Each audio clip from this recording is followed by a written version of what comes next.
Il y a 2 mois, j'ai commencé une nouvelle série. Je vais faire une revision aujourd'hui parce que ça fait longtemps qu'on l'a commencé. Alors, comment bâtir une communauté du royaume? Premièrement, une communauté du royaume, c'est un groupe de chrétiens qui s'allient ensemble pour démontrer la culture et les règles du royaume de Dieu. La Bible dit ton royaume vienne, ton règne vienne et ta volonté soit faite. C'est le principe du royaume. On a besoin des deux choses, la culture du royaume et le principe du royaume. Et j'ai dit pour la maturité en Christ, la croissance en Christ, il y a trois ingrédients principaux. J'ai parlé de la présence de Dieu dans nos cœurs. On a besoin de sa présence parce qu'on a besoin de sa parole et on a besoin aussi de sa communauté. On a besoin de la présence de Dieu pour travailler dans nos cœurs, afin de devenir restaurés et autonomes.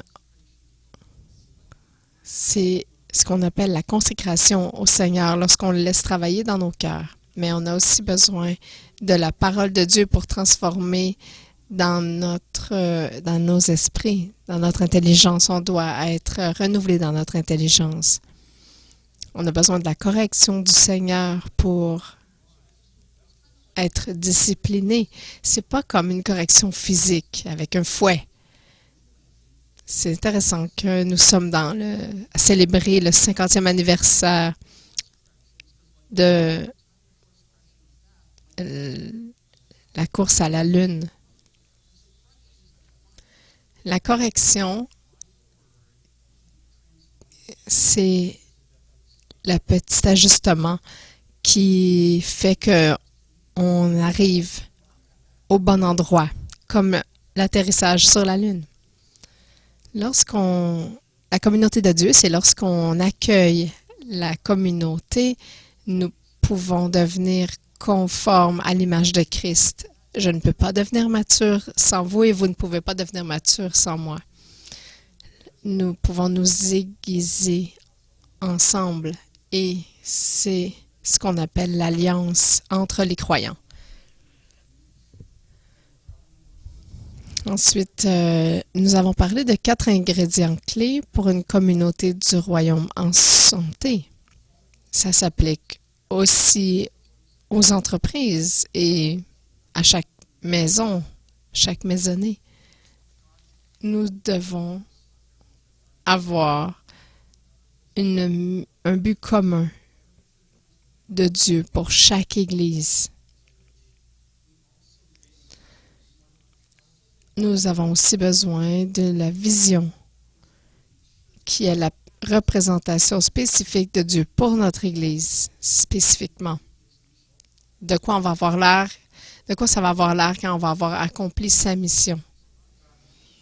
On a ensuite besoin des valeurs qui sont les priorités spécifiques de Dieu pour notre Église. Lorsque nous remplissons la mission et la vision de Dieu pour notre Église.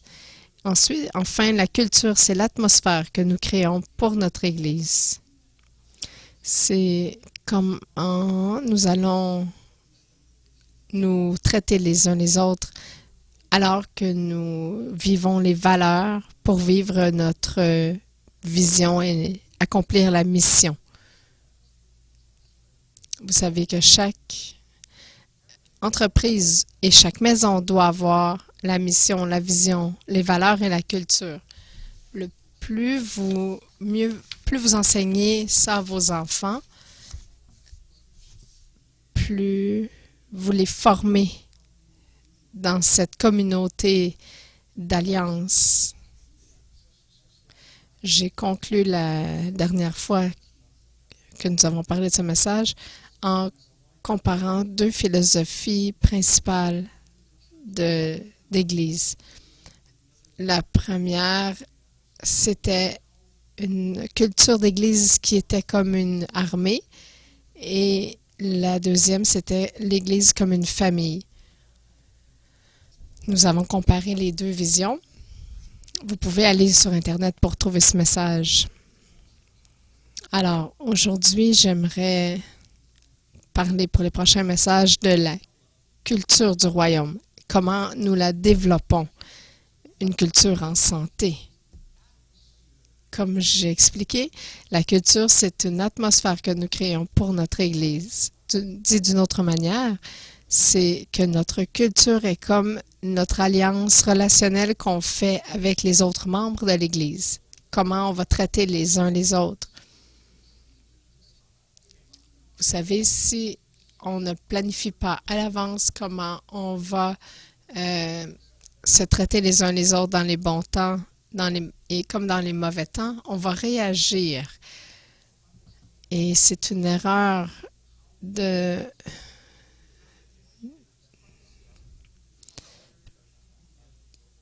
on peut errer si on réagit trop rapidement. On doit avoir une entente qui explique comment on veut exprimer nos valeurs. Comment on va vous traiter lorsque vous vous trompez? Comment on va vous traiter lorsque vous allez être en crise? Comment vous allez me traiter lorsque je serai en crise? La culture de notre Église se compose de nos valeurs communes en action exprimées de manière pratique. Regardez 1 Timothée 3, versets 14 et 15. Je t'écris cela avec l'espoir de te rejoindre bientôt. Cependant, si j'ai du retard, tu sauras ainsi comment il faut se conduire dans la maison de Dieu, qui est l'Église du Dieu vivant. Paul a écrit cette lettre très pratique. C'est un épître pastorale. C'était pas pour lui donner de l'information théologique, mais plutôt des principes de comment honorer le peuple de Dieu, comment les respecter dans la famille de Dieu.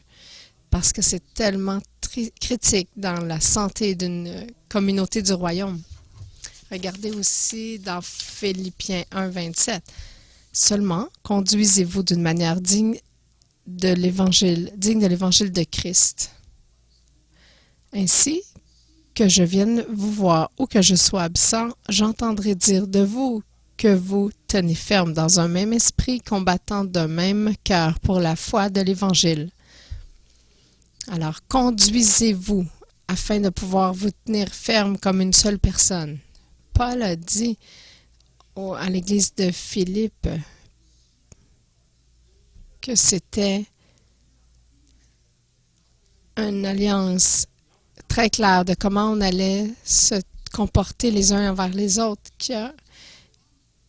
en cas de conflit ou de division ou de crise. Alors, nous devons être capables de nous traiter les uns les autres d'une manière digne. Alors, qu'on puisse bien se comporter pour l'Évangile.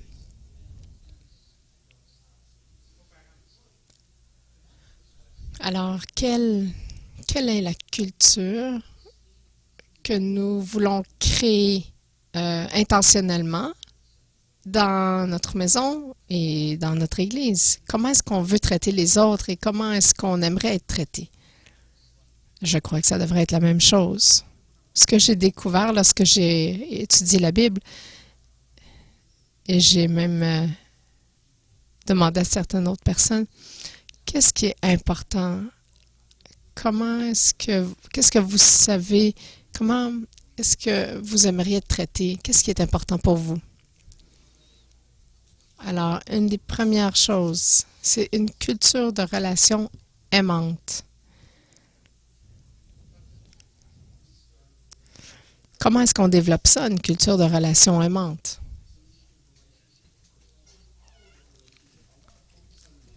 J'aimerais focusser sur les relations parce que s'honorer les uns les autres, ça doit être une valeur élevée. On doit vraiment être sur cette longueur d'onde parce que sans les relations, qui sommes-nous? Si je vous demande qui vous êtes, vous allez dire votre nom et vous allez dire je suis le fils ou la fille de, ou le mari ou la femme de. On se définit par les relations. Alors, nous nous identifions souvent par nos relations. En disant mon nom, David Hibbert, vous savez que j'ai un père qui s'appelait Hibbert. Les relations sont très importantes. Alors, je recherche la relation avec Dieu parce que l'intimité avec mon Père céleste, c'est mon appel le plus élevé dans ma vie. Alors, ça devrait être mon but le plus élevé aussi, mais construire des relations saines et honorer ces relations avec mes frères et sœurs, c'est tellement critique à ma vie émotionnelle et spirituelle, en fait, dans tous les aspects de ma vie. Il y a plus de 50 versets qui disent les uns les autres dans le Nouveau Testament. Ça met l'emphase sur ce qui est important, l'importance de travailler ensemble en tant que frères et sœurs en Christ. Bénissez-vous les uns les autres, servez-vous les uns les autres, encouragez-vous, pardonnez-vous, vivez en harmonie les uns les autres, acceptez-vous les uns les autres, supportez-vous les uns les autres. Ça vient, il y a plus de 50 passages là-dessus dans la Bible. C'est très important que nous devons apprendre à créer et maintenir ces relations saines avec les uns les autres parce qu'on ne peut pas vivre la vie chrétienne sans obéir à ce principe de les uns les autres. Jésus l'a souligné comment c'était important. Regardez Matthieu 5, 23, 24. Si donc tu présentes ton offrande vers l'autel et que là tu te souviennes que ton frère a quelque chose contre toi, laisse ton offrande devant l'autel et va d'abord te réconcilier avec ton frère, puis viens présenter ton offrande. Est-ce qu'on comprend l'implication de ce que Jésus vient de dire? Il dit, si vous êtes en train d'adorer, peu importe l'acte, et soudain vous vous rappelez que vous avez un conflit, si vous vous souvenez soudainement que vous avez un conflit avec un autre frère ou une sœur, ça dit, allez vers lui tout de suite, allez vous réconcilier et ensuite revenez et adorez, présentez votre acte d'adoration. Jésus dit que les relations avec nos frères et sœurs, c'est plus important que l'adoration. Ça retourne à l'envers toute ma théologie, mais il faut comprendre pourquoi c'est important. Parce que l'adoration acceptable, selon la Bible, ça dit c'est l'adoration en esprit et en vérité. Donc, en esprit et en vérité, ça veut dire on doit avoir un cœur pur et sincère alors qu'on l'ouvre pour adorer. Mais si on a des conflits ou des pensées négatives ou des attitudes négatives dans nos cœurs, alors que nous adorons, notre cœur ne sera pas pur et notre adoration ne sera pas pure. Les attitudes teintent notre adoration.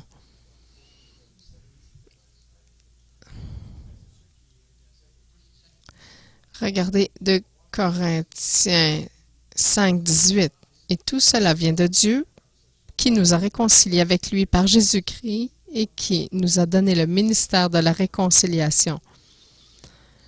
Comment est-ce qu'on peut avoir le ministère de la réconciliation en réconciliant les autres avec Dieu si nous-mêmes, on ne peut pas vivre en harmonie et se réconcilier avec nos frères et sœurs en Christ?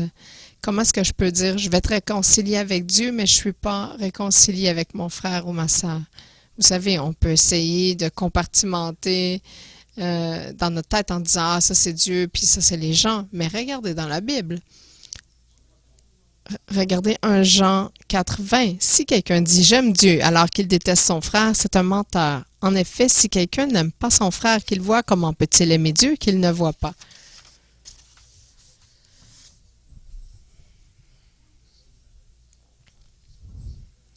Alors, qu'est-ce que ça dit? De nouveau, Ça dit que nous devons voir chaque relation comme un cadeau de Dieu pour nous changer, pour nous raffiner. Et alors seulement nous pourrons être de bons ministères de réconciliation entre Dieu et les autres gens. Parce qu'on peut dire, j'ai tous ces problèmes avec mon frère ou ma sœur et je peux être encore un ministère, mais ça ici, ça dit comment on peut aimer Dieu, mais pas aimer les gens et c'est pas correct. Dieu nous donne des gens autour de nous comme cadeau pour nous enseigner comment aimer. Dieu nous donne les uns les autres pour nous apprendre et nous enseigner à aimer. Parce que pour cet amour, on doit s'appuyer sur l'amour et la grâce de Dieu.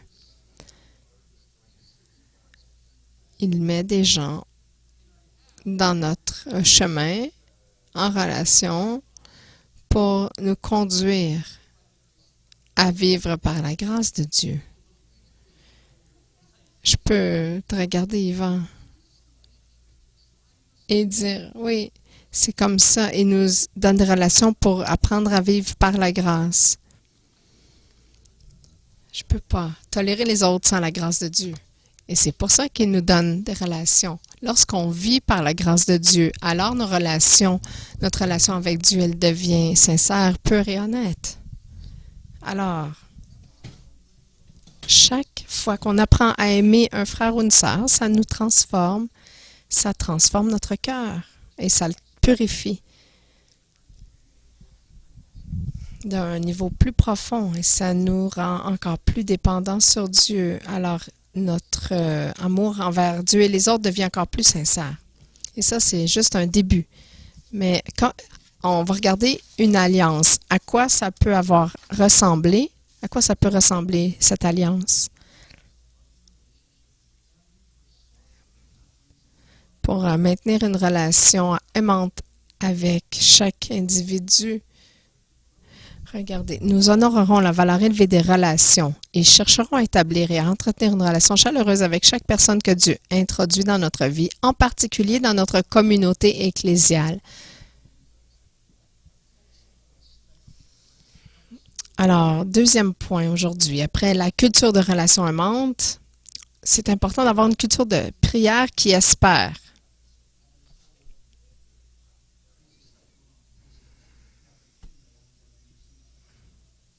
Aujourd'hui, la liberté d'expression n'est pas évidente, mais en théorie, nous sommes tous, il nous a tous permis d'avoir notre opinion.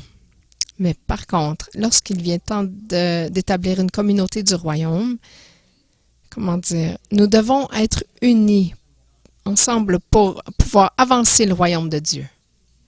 Lorsque ça vient au royaume de Dieu, on n'a pas besoin de votre opinion et de mon opinion, on a besoin de l'opinion de Dieu parce qu'on bâtit le royaume du roi. Comme un homme dit, on n'a pas besoin... Bon, c'est une blague en anglais que je ne peux pas traduire, je suis désolée. Alors, c'est son Église, c'est tout à propos de lui. Alors, ce n'est pas notre opinion, c'est son opinion qui compte. La raison pour laquelle j'amène la prière, c'est que c'est la manière de Dieu de filtrer votre opinion et mon opinion pour avoir l'opinion de Dieu finalement. Vous savez, on peut tous avoir une opinion différente, mais lorsque Dieu parle, ça filtre toutes les opinions, toutes nos pensées. Et là, on dit, Seigneur, que ta volonté soit faite, pas la mienne. Donc, la prière, c'est la manière de prier, de filtrer nos prières et discerner l'opinion de Dieu sur une situation. C'est pour ça que votre leadership se réunit à tous les mardis matin à 9 h et on prie pendant 1 heure pour savoir qu'est-ce que Dieu dit sur tel problème ou telle situation. On dit, Seigneur, on veut apprendre, on veut savoir qu'est-ce que tu dis sur ça. Et ensuite, on dit, parle de ces défis. Qu'est-ce que tu veux faire dans la saison qui s'en vient? Parle-nous, Seigneur. Regardez Ésaïe 56, verset 7. Je les amènerai sur ma montagne sainte et je les réjouirai dans ma maison de prière. Leurs holocaustes et leurs sacrifices seront acceptés sur mon autel, car mon peuple sera appelé une maison de prière pour tous les peuples. C'est un verset incroyable parce que ça dit qu'une église qui cherche Dieu en prière va présenter un worship qui est garanti d'être accepté par Dieu. C'est ce que ça dit. Une église qui prie, qui amène des sacrifices, sera acceptée sur mon autel.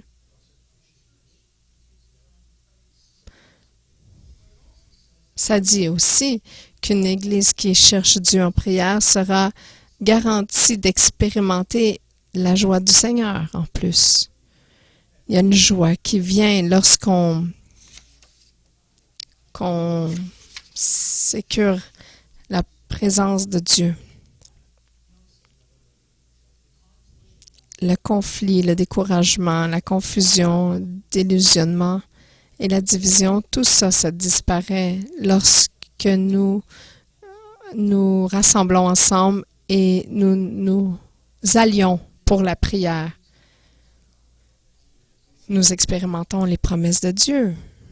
Je vais leur donner de la joie dans ma maison de prière. Alors, si on comprend vraiment l'autorité et la puissance, l'autorité que nous avons en prière et la puissance que nous relâchons en prière, c'est merveilleux. J'ai lu cet article récemment. Il y a un docteur qui était un cardiologue à l'hôpital de San Francisco, Randy Bird. Il a fait une étude de 10 mois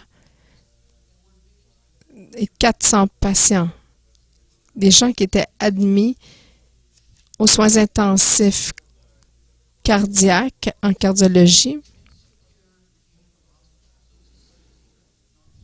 Alors, ce ne sont pas des cas légers, ce sont des cas très, très sérieux.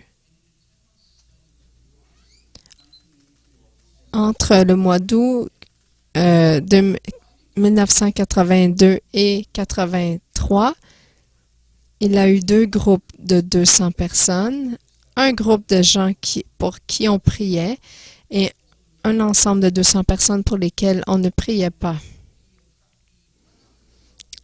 Il est allé chercher des gens évangéliques autour du pays qui confirmaient être nés de nouveau. Et ces gens, ces groupes de prière, qui avaient de 3 à 7 personnes dans chaque groupe, on leur donnait le nom de la personne. Seulement le prénom était donné, le diagnostic et le pronostic de ce qui l'attendait. Alors, voici ce qui est arrivé. Les résultats ont été publiés dans le journal de médecine en 1988. Alors, dans les gens de groupes de prière,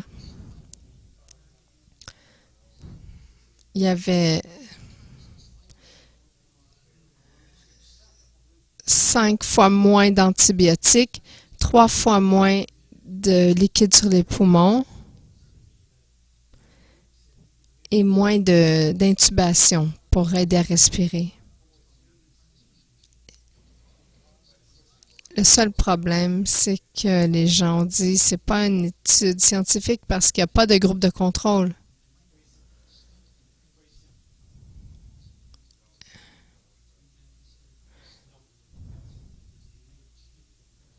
Il y a des gens qui ont remis en question la valeur de cette étude.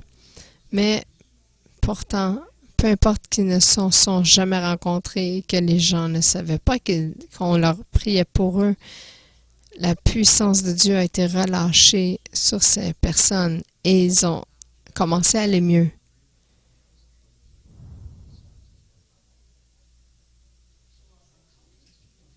Alors, une culture saine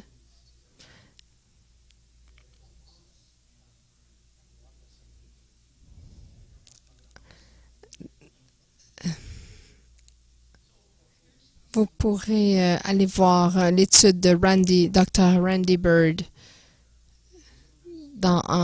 sur l'Internet.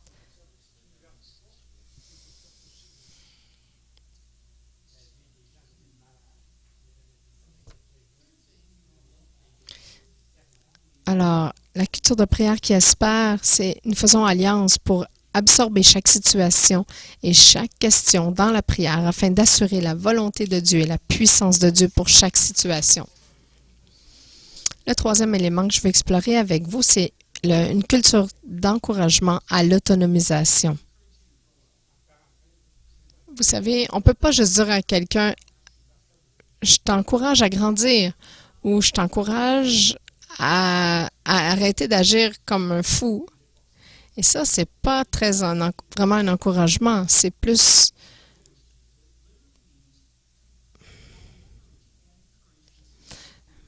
alors, d'encourager, c'est de mettre du courage dans quelqu'un, de construire dans leur vie. Le mot encouragement veut dire donner du support, de la confiance ou de l'espoir dans quelqu'un. Le mot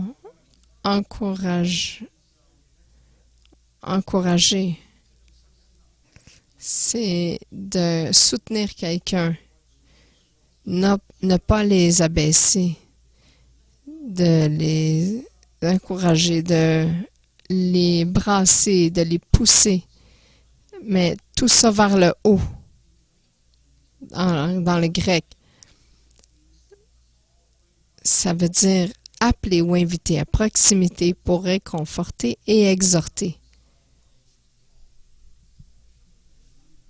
Appeler les gens près. Ce que ça dit,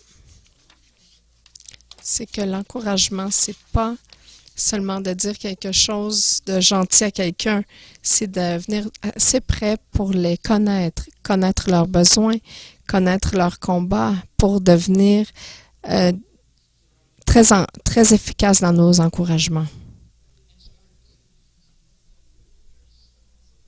Vous êtes capable de répondre avec les bons mots et la bonne manière, la bonne action. Comme l'apôtre Jacques, il a dit dans 2,16, « Et que l'un de vous leur dise, « Partez en paix, mettez-vous chaud et rassasiez-vous, sans pourvoir à leurs besoins physiques. » À quoi cela sert-il? C'est les mots et l'action appropriée qui va avec. Si quelqu'un vous dit « J'ai pas d'argent pour de l'argent », faut pas juste dire « Ah, je vais prier que ta situation s'améliore et on quitte ». C'est pas un encouragement. Alors, le vrai encouragement, c'est d'aller à l'épicerie avec la personne et de pourvoir. Nous avons ici parfois des cartes d'épicerie qu'on peut garder d'un petit montant pour dépanner des gens.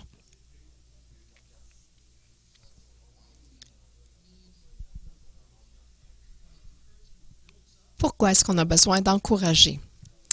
Parce que, ça construit. Regardez 1 Thessaloniciens 5, verset 11. « C'est pourquoi encouragez-vous les uns les autres et édifiez-vous mutuellement comme vous le faites déjà. » Vous savez, quand nous construisons, quelqu'un, on ajoute du courage dans la personne pour les fortifier, pour leur donner plus de vision, une plus grande foi, une plus grande espérance. Ils deviennent plus forts. Ils sont capables de monter dans la vie, s'élever. Vous savez, si vos mots ne construisent pas, c'est pas vraiment un encouragement. L'encouragement va toujours soulever et élever les gens. Regardez Hébreux 3, verset 13. Au contraire, encouragez-vous les uns les autres chaque jour, aussi longtemps qu'on peut dire aujourd'hui, afin qu'aucun de vous ne s'endurcisse, trompé par le péché. Quand les gens commettent le péché, quand est-ce que les gens sont supposés font des choses qu'ils ne sont pas supposés de faire. C'est quand ils se sentent déconnectés de la famille de Dieu et de Dieu. Lorsque les gens sont découragés, tristes, sans espoir, lorsque les gens sont troublés ou apeurés, lorsque les gens sont confus ou perdent courage, perdent le cœur, alors ils vont plus facilement tomber dans le péché. Alors, de façon générale, lorsque les gens sont écrasés, c'est là qu'ils vont désobéir à Dieu. Et ils sont appelés vers le bas. Et c'est pour ça que l'encouragement les appelle vers le haut. L'encouragement sort les gens des dépressions, de découragement, de leur tromperie. Ça les sort de ces pensées irrationnelles afin qu'ils puissent vivre dans la vérité de Dieu, pour qu'ils puissent voir les choses telles qu'elles sont et non pas filtrées de façon obscure par leur dépression. C'est pour ça que l'encouragement appelle les gens vers un niveau plus élevé. J'aime une scène d'un film Mighty Ducks numéro 3, lorsque le capitaine de le coach parle au capitaine de l'équipe. Le capitaine de l'équipe a raté la cible et le coach ramène la bourse d'études. Et là, le capitaine dit, comment tu as fait pour me ramener à l'école et avoir cette bourse d'études? Et le coach dit, je leur ai dit que tu étais un leader, un homme d'intégrité, un homme de courage. Je leur ai dit que tu étais un homme rempli de potentiel.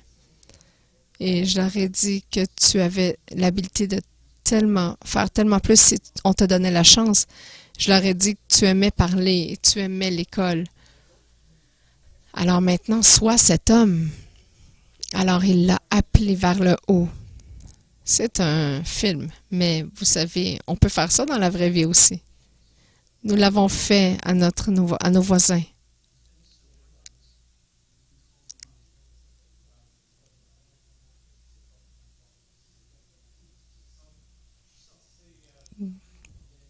Désolée, j'ai manqué la parenthèse.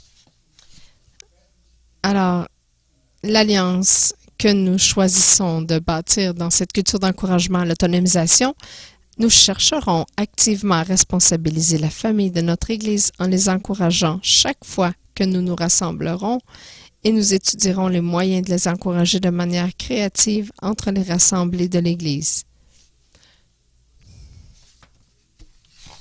Dernier point que j'aimerais regarder, quatrième et dernier point pour développer notre culture, notre communauté saine du royaume.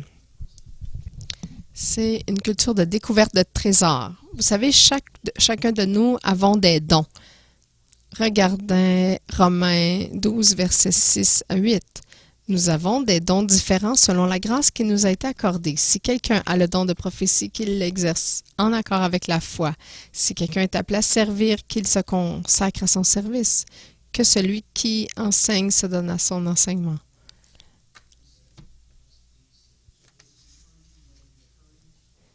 Et si c'est encouragement qu'il encourage, si c'est celui qui veut donner, qu'il donne généreusement, si c'est le leadership qu'il gère avec efficacité.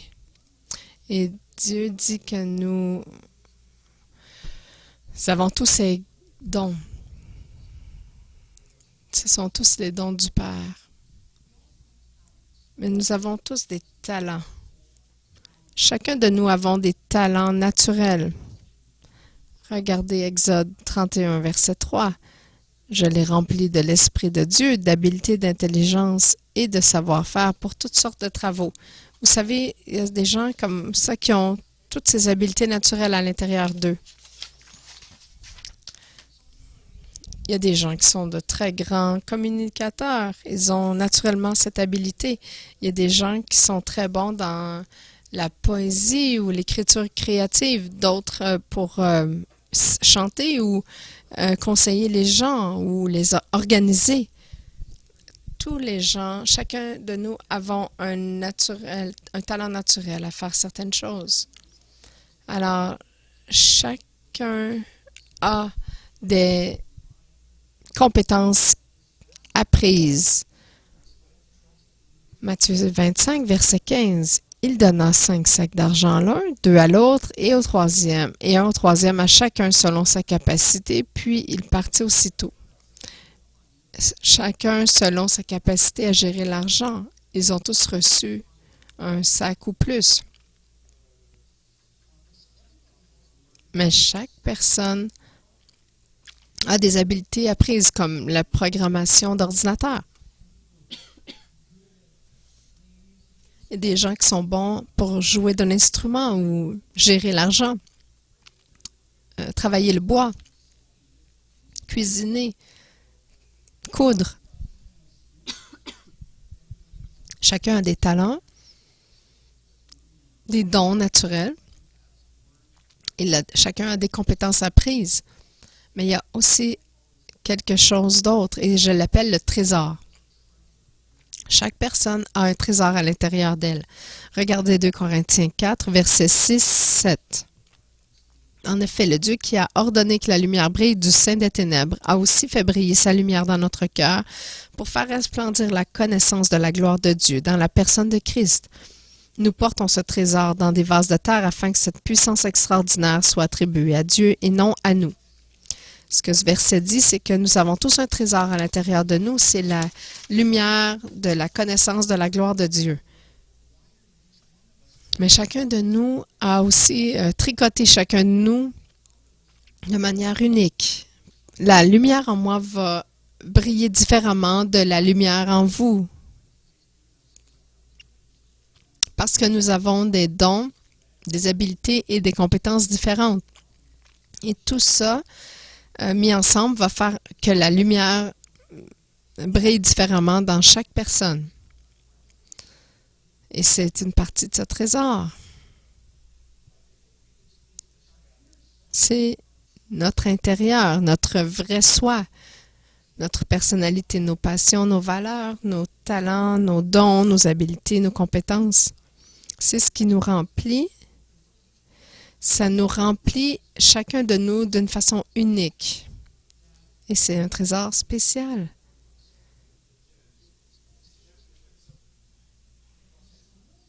Et c'est révélé différemment quand nous vivons en tant que fils et filles de Dieu. Alors, si nous voulons développer cette communauté saine du royaume, je dois découvrir le trésor en chacun de vous. Je dois connaître, découvrir ce qu'il y a à chacun de l'intérieur de vous, à l'intérieur de chacun de vous. Je dois découvrir le moule que Dieu a utilisé pour vous créer et qu'il a jeté après parce que vous êtes unique. Alors, mon travail, c'est pas de vous pressuriser dans un certain moule pour que je fasse de vous ce que vous voulez que je sois, ce que je veux que vous soyez. Mais c'est plutôt de découvrir comment Dieu vous a créé, quel trésor il a mis à l'intérieur de vous. Regardez Psaume 139, versets 13 à 16. C'est toi qui as formé mes reins, qui m'as tissé dans le ventre de ma mère. Je te loue de ce que je suis une créature si merveilleuse. Tes œuvres sont admirables et je le reconnais bien. Mon corps n'était pas caché devant toi lorsque j'ai été fait dans le secret, tissé dans les profondeurs de la terre. Je n'étais encore qu'une masse informe, mais tes yeux me voyaient et sur ton livre étaient inscrits tous les jours qui m'étaient destinés avant qu'un seul d'entre eux n'existe. Dieu nous a formés en tant que trésor pour un but spécifique dans la vie. Il a tout écrit dans son cahier de notes tous nos jours. Et il attend de voir comment nous allons développer nos vies et remplir ce but pour lequel il nous a créés. Nous avons un trésor incroyable dans nos vies et nous l'avons découvert. 1, nous devons les découvrir au cours de notre vie, mais 2, on doit aussi laisser savoir aux autres quels sont ces trésors.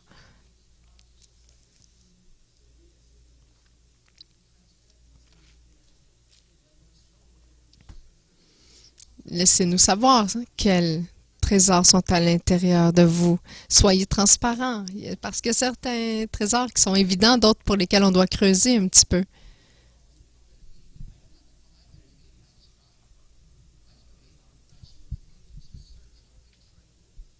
Comme notre sœur Hélène ici qui a un don pour Haïti. Elle sert comme personne là-bas. Moi, je suis allée et j'ai pleuré. J'ai seulement pleuré et j'étais pas utile. Alors, nous avons tous un appel à découvrir ici, chacun de nous dans cette salle et ceux qui écoutent aussi. Alors, chaque personne qui est merveilleusement créée et chaque personne est tricotée par Dieu,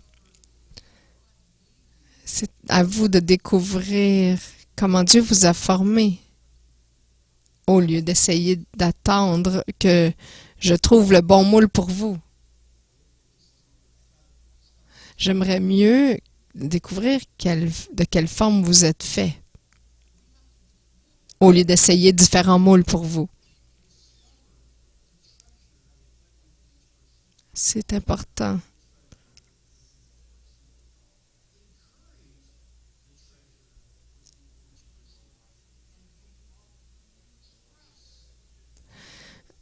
Donc, la culture de découverte de trésors, nous allons faire cette alliance. Nous honorerons chaque personne en tant que cadeau unique de Dieu et chercherons à découvrir et à encourager le trésor en son sein afin de lui donner le pouvoir d'accomplir pleinement son objectif créé par Dieu.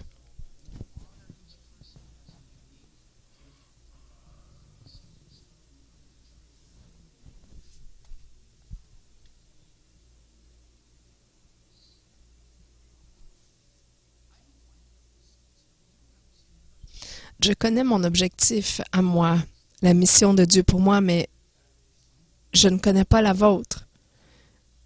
Vous devez trouver votre objectif.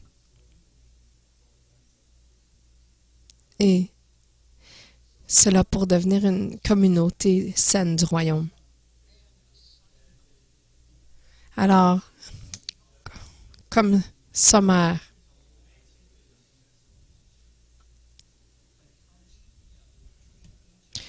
nous avons exploré une culture de relations aimantes. Ce sont les 4 premiers ingrédients d'une communauté saine du royaume. La première, c'est une culture de relations aimantes. Exprimer l'amour. Nous allons honorer la valeur élevée des relations et tenter de maintenir une relation aimante avec chaque personne que Dieu amène sur notre chemin, spécialement les membres de la communauté de l'Église.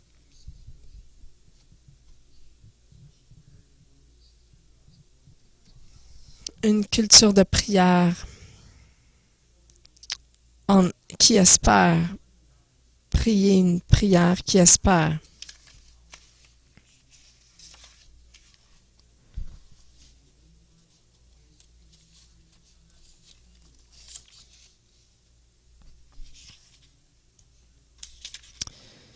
Nous allons absorber chaque situation et chaque question dans la prière afin d'assurer la volonté de Dieu et la puissance de Dieu pour chaque situation. Nous allons aussi, le 3e point, développer une culture d'encouragement à l'autonomisation.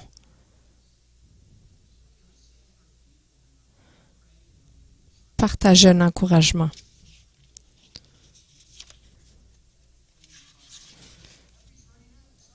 Nous chercherons activement à responsabiliser la famille de notre Église en les encourageant chaque fois que nous nous rassemblerons et nous étudierons les moyens de les encourager de manière créative entre les rassemblements d'Église. Et enfin, une culture de découverte de trésors.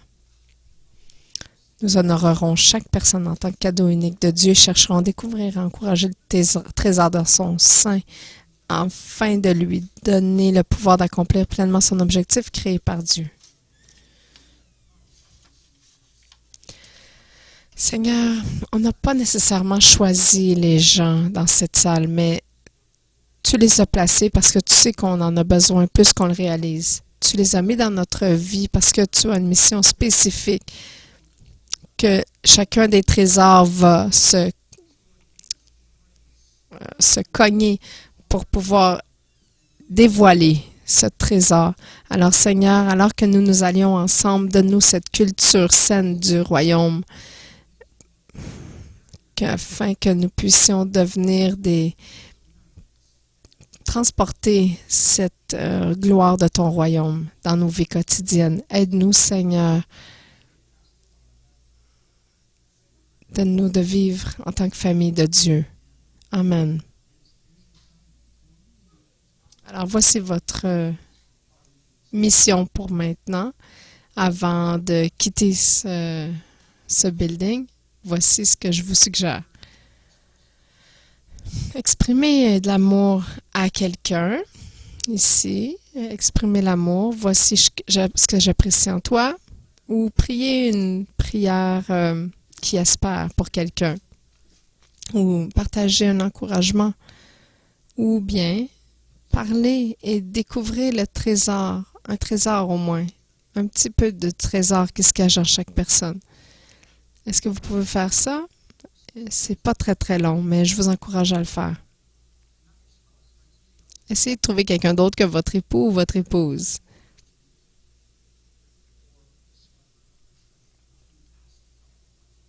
Découvrir un trésor peut impliquer de poser quelques questions. Alors, je te remercie, Seigneur, de les bénir alors qu'ils découvrent des trésors. Dans le nom de Jésus. Amen.